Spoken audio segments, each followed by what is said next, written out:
Hi.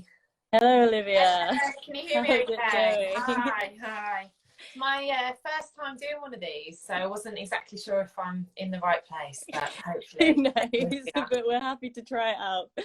Great. So yeah, thank you to everyone who's here. Like I said, we're going to chat to Olivia about our impact over the past 2 years and also our Feeding Futures appeal, which is combating issues that families are facing in Kampala slums. So shall we start? Please do let us know if you have any questions, pop them in the comments. It's lovely to see people here, and we Thanks can't for wait joining to in. spread the word. So Great. shall we start with our first question? So Uganda went into lockdown just over 2 years ago, 30th of March 2020. Can you tell us a little bit about the impact that families faced whilst lockdown was in place? Yeah, so I suppose just before I start, just say hi everyone. Thanks for those that are joining, and I think this is going to be recorded as well, so we'll share it later for those who aren't able to watch it live. But yeah, so as Jess said, it's been 2 years since the COVID pandemic hit obviously everywhere, but in Uganda they went into lockdown on the 30th of March 2020, and that obviously had absolutely devastating impacts on so many people, so many individuals and families and whole communities in Uganda. Similar to us in the way that we had lockdown, people weren't allowed to leave their homes unless it was for very essential business. People weren't able to travel to different cities. There was a ban on public transport. There was a curfew. People had to be back home by certain times, and all schools were closed. And so yeah, the lockdown was similar to what we had, but I suppose the differences that we had here in the UK is that most of us, not everybody, but most of us have internet at home. Most of us have access to technology, and most of us have jobs where we are able to work from home. And also we had the furlough scheme, and we have sort of more of a safety net than they had in Uganda. And the vast majority of people that we work with in the slum communities, the vast majority are employed in the informal economy. So that means that they don't have an official employer, and they work by maybe selling something at the side of the road, maybe washing someone's car, maybe begging, or just doing someone's laundry, or just getting up in the morning, going out and looking for a way to work and a way to earn money. So people don't have contracts, people don't have safety nets, and then once the lockdown happened, none of those activities were able to happen, so people just lost their incomes overnight. And also because people are so poor, the vast majority of people didn't have savings, they didn't have any reserve, they just literally live in hand to mouth every day, get up, go and look for a way to earn a bit of money, a way to work, to then be able to buy food for the family. And when that wasn't able to happen, people lost their incomes overnight, and it was absolutely terrible. And some of the stories that we heard, sadly, some children who we've known for a long time sadly passed away just from a lack of food. And it's just absolutely shocking that in 2020 that is the reality that people are living in, that if a lockdown happens, if they aren't able to work, then suddenly they're in desperate poverty. And not just the kind of material things as well either, but where we work in the slums, most people are surprised when they're here, but most people actually rent their houses in the slums. So also people weren't able to pay their rent, and a lot of the families that we work with became homeless.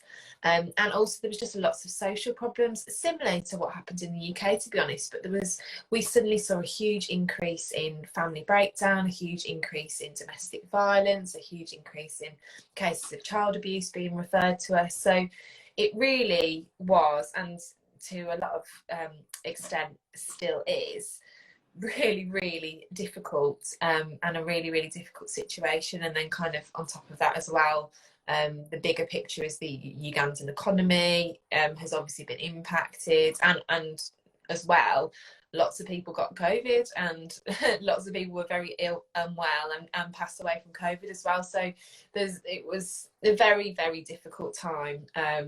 And for us as Kids Club Kampala, it was a difficult time as well, seeing all this happening and not knowing what we could do because the lockdown was very strict, and for us in the UK, not knowing what we could do. You know, we were worried about our jobs and our fundraising and all that kind of thing. So it was a really really difficult time, and it's crazy to think that it was 2 years ago already. Yeah, 2 years. So the team obviously had to adapt here in the UK and in Uganda. How was Kids Club Kampala able to support kids and families through the lockdown? Yeah, so I'd say this is probably the thing that I am probably the most proud of about Kids Club Kampala, really. One of our core values is being responsive, and we are agile, we are flexible, and we are able to respond in times of crisis. And I think our response to the COVID pandemic and to the lockdowns and to all of the knock-on effects, tragic effects, our response is probably the thing I'm most proud of, to be honest. So to start with, in the lockdown in Uganda, just to say, there was a ban on everything. So all workplaces were closed, all transport was banned. You weren't allowed to drive in your car, you weren't allowed to get public transport. There was a curfew. It was a really strict lockdown. One of the first things that we did is we applied to the local government to get a special license to be able to continue our work, and we were granted that within a few days, really. So it meant that we were able to travel with permission, and our staff were able to do that because our staff weren't able to work from home, partly because the vast majority of our staff spend their days in the communities practically responding to people. You know, a lot of our staff are social workers, counsellors, teachers, cooks, etc. But also the vast majority of our staff don't have internet at home, so they can take their work laptop home, but most of them don't have internet, and a lot of them don't even have electricity or power, so they couldn't work from home. But yes, so we applied for this special license to be able to continue our work. And the first thing we did is we went into the communities, we met with the local community leaders, we spoke to people, and we said, what can we do? And I think this is something that is kind of one of our core values as well, is it wasn't me or the trustees or the staff team in the UK sitting here and thinking, oh, we're going to come up with a strategy, we've got a great plan, this is how we're going to help. No, our team in Uganda went into the communities, they met with the people in the difficult situations, and they said, how can we help? What's the problem? What do you think you need? How can we be of service to you? And then we tried to implement that rather than it coming from us. So what we did, the overwhelming thing that we heard from people was, we need food. We've lost our incomes, we don't have any money, we need food. That's our most urgent needs. And it's kind of like that, you know, there's like the hierarchy of needs. It's in a crisis situation, people need their basic needs met, and as I said earlier, sadly we do know people who passed away from a lack of food. So we quickly thought, well, how are we going to do this? In the middle of the slums, we've got big classrooms where in normal times, not in COVID lockdown times, but in normal times, we run big education projects. So kids from the community come along and they get educated every single day for free. And these big classrooms are kind of a big hub of the community. So our education projects happen there, but also we feed a hot meal to kids every day there. Our Saturday kids clubs meet there on a Saturday. Our teens projects meet there in the evenings. We've got our vocational training for women and men attached on the sides. They're a real hub of the community. But when the lockdown happened, we had to close these buildings because we couldn't bring several hundred children together to play games. It's not really appropriate.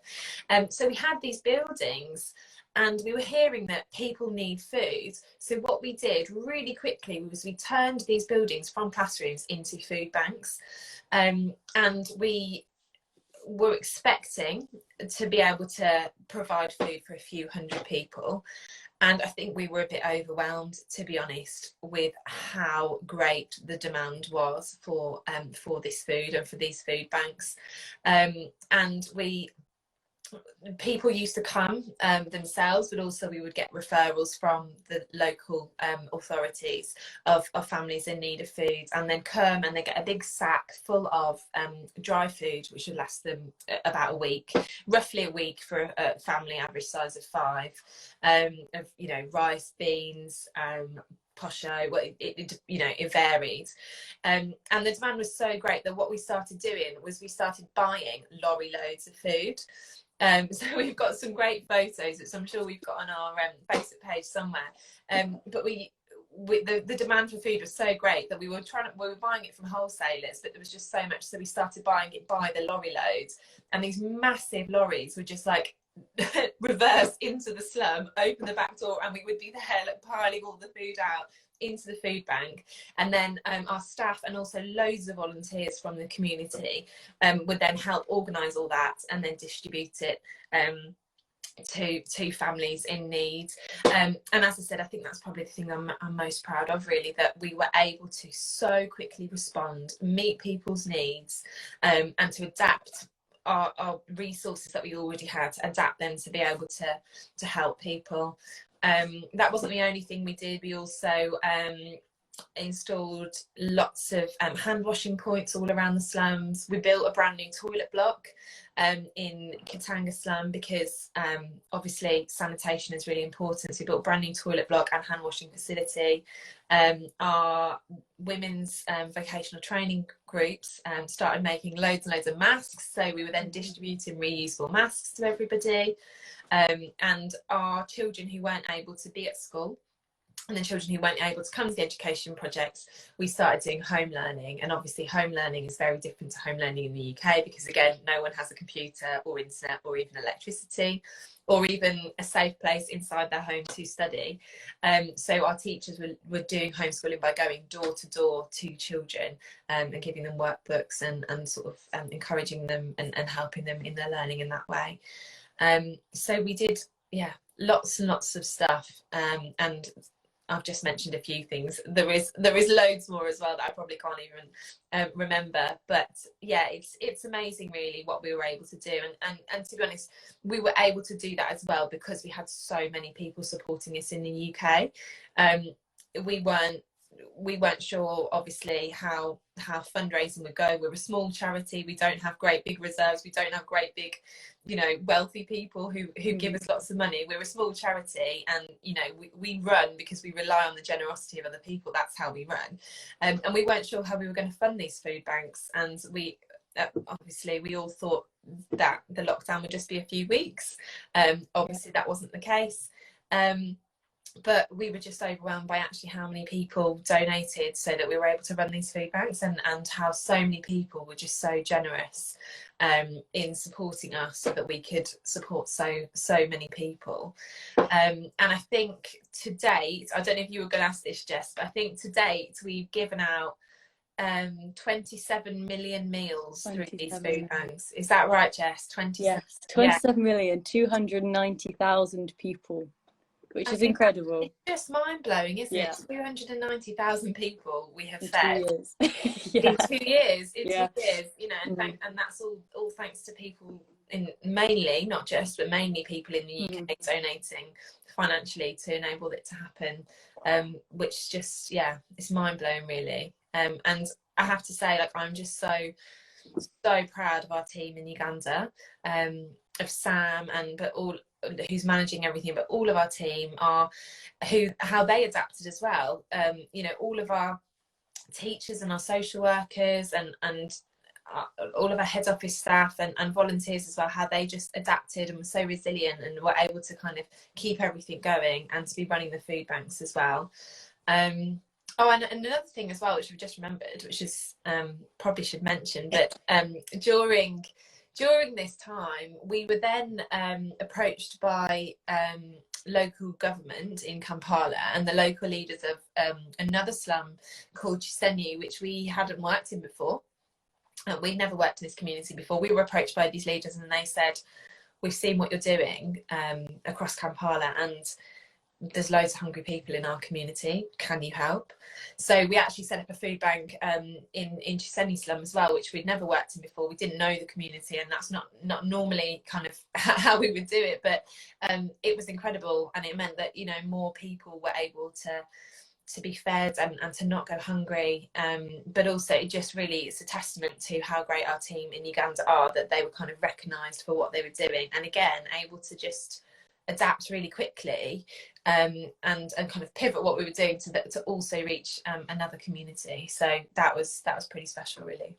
Yeah, it's definitely incredible to think of that many meals being given out to people who really needed them at a time. And also when Uganda went into their second lockdown last summer, we were ready, and we'd learned from the lessons of the first lockdown, and we were ready, and we adapted again to the changing situation. I think you're right, a real testament to the team in Uganda and our supporters here in the UK and elsewhere around the world. But COVID is not over, and for many developing countries like Uganda, the effects are going to be felt for decades to come. Can you tell us what the situation is like for families now?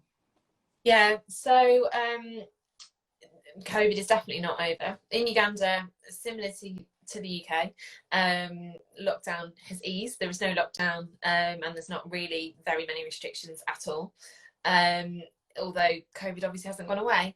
They have some vaccines. Most of our staff have been vaccinated, but there's still limited access to vaccines. But I'd say the biggest impact really has just been a huge impact on the cost of living, due to the COVID crisis, but also due to, you know, current other global crises that happen at the moment, like the crisis in Ukraine. And there has been a huge increase in the cost of living. Obviously, there's been a big increase in the cost of living in the UK and in lots of countries, but in Uganda, it has been just crazy. The inflation, I think it's been a five-fold inflation in like a few months. It's been crazy, and people are really struggling. And again, we thought our food banks would just be for COVID lockdown, and now there's no COVID lockdown. We've got not almost just as many families still struggling, still not able to make ends meet, and still relying on our food banks. So our food banks are going to be there until they're no longer needed. We are hoping and praying that they will be no longer needed. That's the long-term plan, but at the moment, for now, the food banks are going to still be running until they're no longer needed. And just to kind of give you an idea of sort of how staggering the inflation is, in 2020 it used to cost 20p to provide a meal, and now it costs £1 to provide a meal. And so that's a 5 times 5, I don't know what the word is. You know, not quadrupled, but fived. Me neither. And it's just shocking, really, and people are just really struggling, and it's so hard because so many people were really struggling and just about got by through the skin of their teeth, just about got by COVID lockdowns, and now they've got this huge increase in the cost of living, and particularly in the cost of food. So I know there's obviously cost of living increases everywhere, and we are obviously feeling it in the UK as well, but the increase in the cost of food, and that obviously hits the poorest people the most because they spend a larger proportion of their income on foods, and it just means that people are just again going hungry, at risk of starvation, and it's really hard. So we're still running our food banks, and they are still a huge lifeline to hundreds and thousands of people, but yeah, it's hard to know what's going to happen really, with that. Yeah, it's definitely worrying. Yeah, for sure. Like you said, we're all feeling it. The cost of living go up, but as these families are still recovering so much from the COVID and from lockdowns and still living in informal societies. So yes, so what are we doing about it? We have launched our Feeding Futures appeal. Can you tell us what we are raising money for and where people's donation will be making a difference? Yeah, so at the moment we are raising money. We've got we're running an appeal at the moment called our Feeding Futures appeal, and it feels like all we're doing is raising money all the time, but I guess there's so much need There is just so much need, and so at the moment we are raising money specifically for our feeding project, for our food banks, to keep them running. As I said, our food banks are going to be running until they're no longer needed, and at the moment we are again seeing a huge increase in demand for these. People that we know in the community are coming to the food banks, but also they're getting referred from the local authorities, and other organisations as well are referring people to us, and we've got several hundred families who are currently feeding, and we've just got, it's almost like two problems at once, because we're not only seeing this huge surge in demand because people are affected by the cost of living, people can't afford food. We've got a huge surge in demand for our food banks, but at the same time it's suddenly got so much more expensive for us to even run the food banks.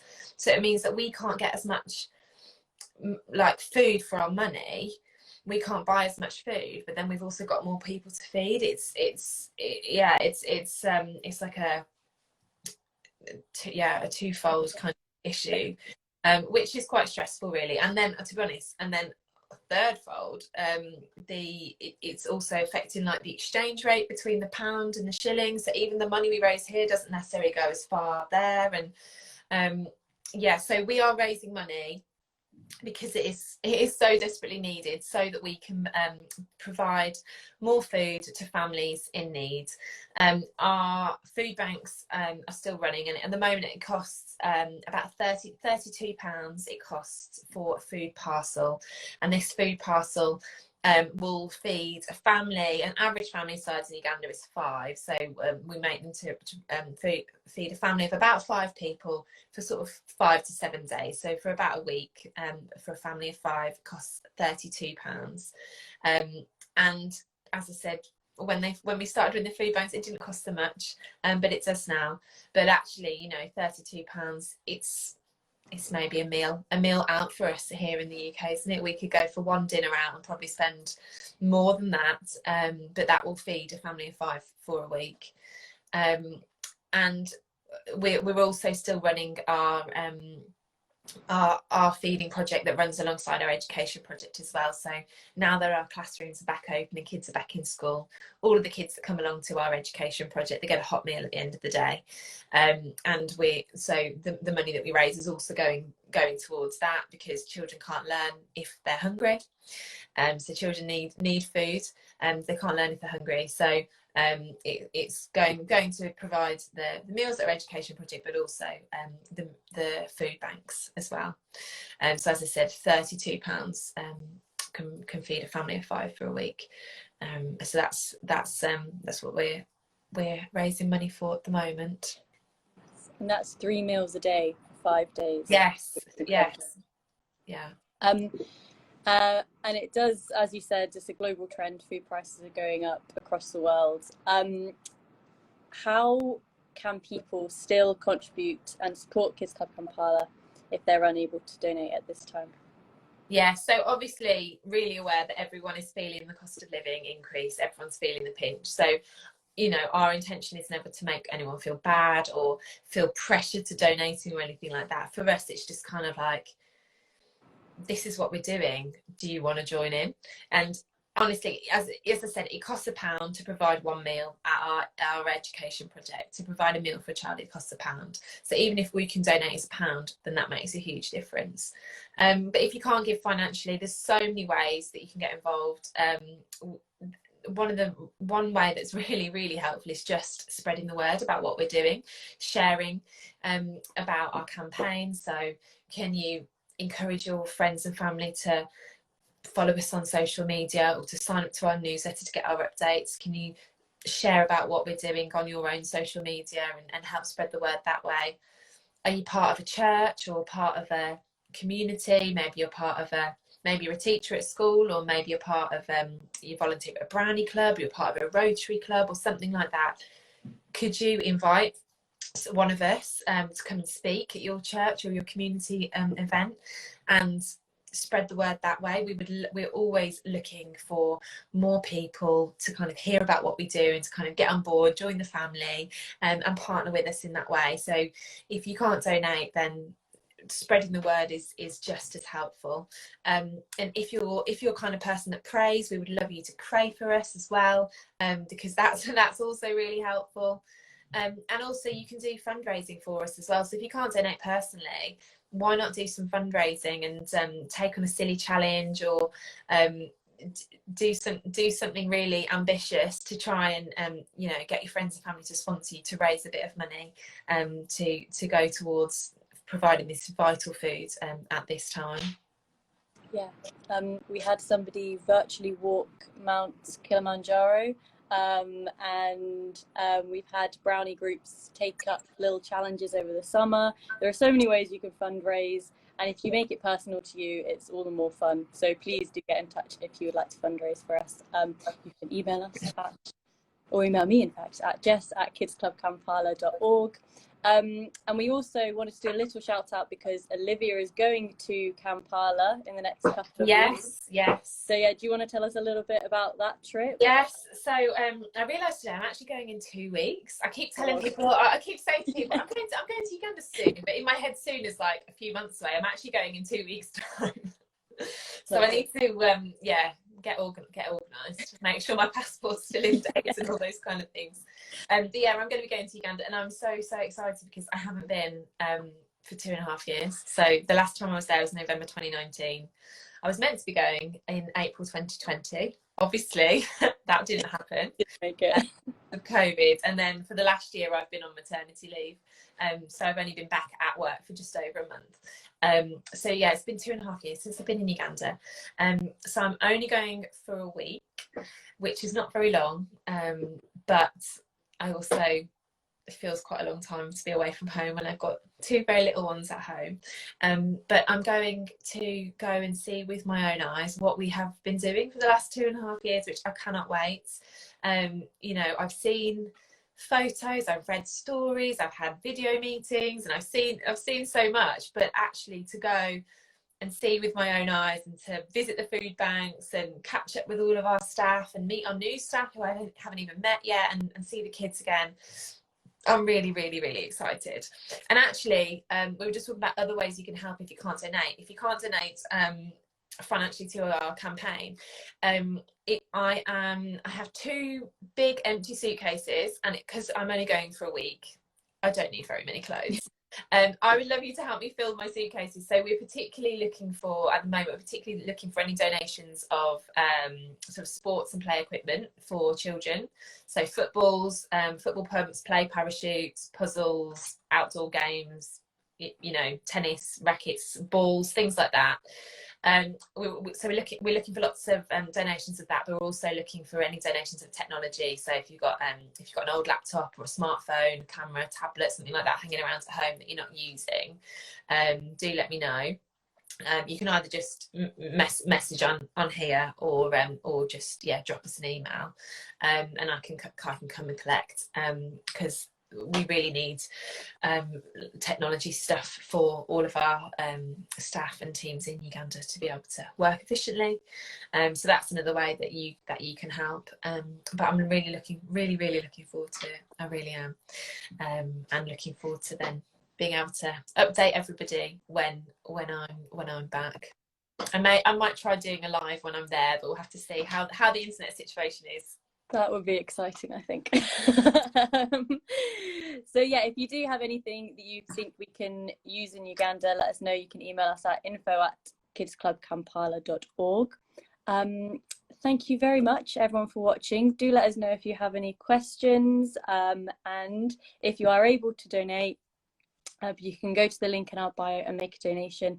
As Olivia said, £7 can help feed a child on our encouraging education project for a whole week, and £32 can give a family a food parcel, which is 3 meals for 5 days for a family of 5, and help us reach another 1 million meals. So thank you, everybody, and thank you, Olivia. Thank you. Should we just down here a little bit, just in case anyone's got any questions? Anyone have any questions? Jess, can you just share again the stats of how many how many food parcels we've given out so far? It is 27 million meals. 290,000 people have been fed. with one of those meals. And our campaign so far has raised £3,277, which is the equivalent of 1,500 food parcel meals. Amazing. So lots of numbers to remember there. But yeah, it's just a testament to our impact and the team in Uganda. And we've been sharing impact quotes and stories throughout the campaign from people who have been receiving food parcels for the past 2 years, and people who have recently come to our food banks for support. So yeah, please do share those if you see them on our social media, because they're a great way to show how we are impacting people and how your donations can impact people. So do let us know if you have any questions. Okay. And I think we will be sharing this onto our page when we're done going live, right? Yes, we will, definitely. If right. I figure it out. Yeah. This is about as advanced as I get in technology. So, but yes, thank you everyone for watching. And if you're watching us on the recorded version, hello. Yeah, so thank you very much, Olivia. Great, thanks, Jess. And thank you for joining us. Bye. Bye.